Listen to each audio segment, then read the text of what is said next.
Graph both equations on the same line and estimate the simultaneous solution. Now, before we're able to graph, we're going to look at the forms of both of the lines and notice what particular method might be more appropriate to use to graph the equation. So I already noticed with the second equation, I can tell that it's in slope-intercept form. So that would lead me to name my slope, which is 2, and my y-intercept, which is 1. And that will help me when I graph it. When I usually put my slope over 1, it'll help me about the directions where I should go after I plot the y-intercept. Now, since I'm using the slope-intercept form for the first equation, I want to look at probably just being consistent and doing it for the second equation. So for 4x minus 2y equals 8, if I'm going to use the slope-intercept method, I'm going to want to solve for y first. So if I do that, I get, let's see, I'll start off with 4x minus 2y equals 8.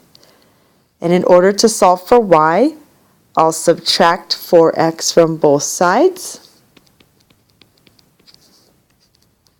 So that will leave me with negative 2y equals negative 4x plus 8. And if I'm solving for y completely, I'd like to divide by negative 2. So that will leave me with y equals 2x minus 4. So that's an equivalent equation to 4x minus 2y equals 8. From there, I can name my slope, which is 2, and my y-intercept, which is negative 4. And to be safe, I'll put the slope in the form of a fraction so I know the directions where I'm supposed to go. So now I'm ready to graph my equations. I'll start off with y equals 2x minus 4.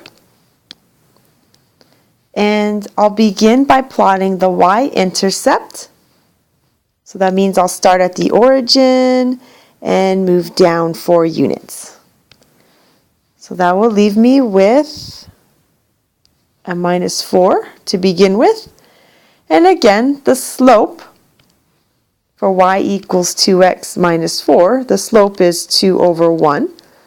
So that would imply that I will go up 2 units and write 1 unit.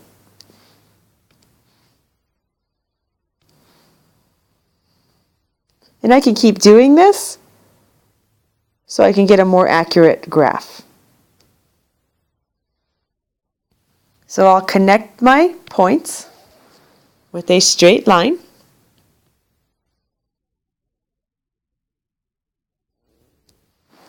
And I'll have the first equation graphed. So from here, I'd like to go with the second equation. And with the second equation, I remember that the slope is 2. And we'll put a 2 over 1 to help us. And the y-intercept is positive 1. So I'll start at positive 1 for the y-intercept. And I'll use the slope to get to the next point on the line. So that would tell me that I should go up 2 units and write 1. Up 2 units and write 1. That'll give us our next point on the line.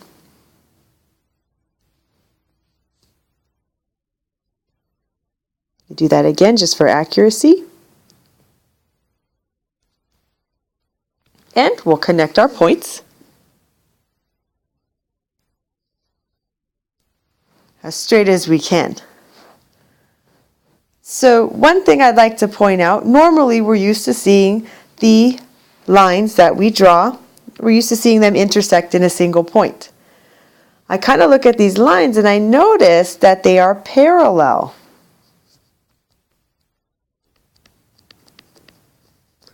They appear to be parallel, but I can verify that they're parallel just by looking at their slopes. So when you have the same slope, but different y-intercepts,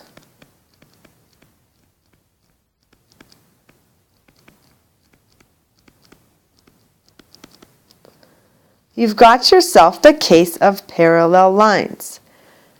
Now, the book often will take the solution parallel lines, but that implies that the lines never have any points in common. And so if you're looking at trying to figure out the solution to this system, we're going to say that there's no solution because the lines never have a common point. So I'll write that in as well.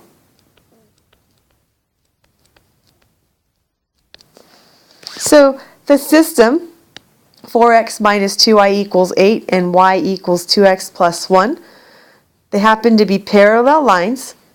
And parallel lines, when we're trying to solve a system like this, they have no solution.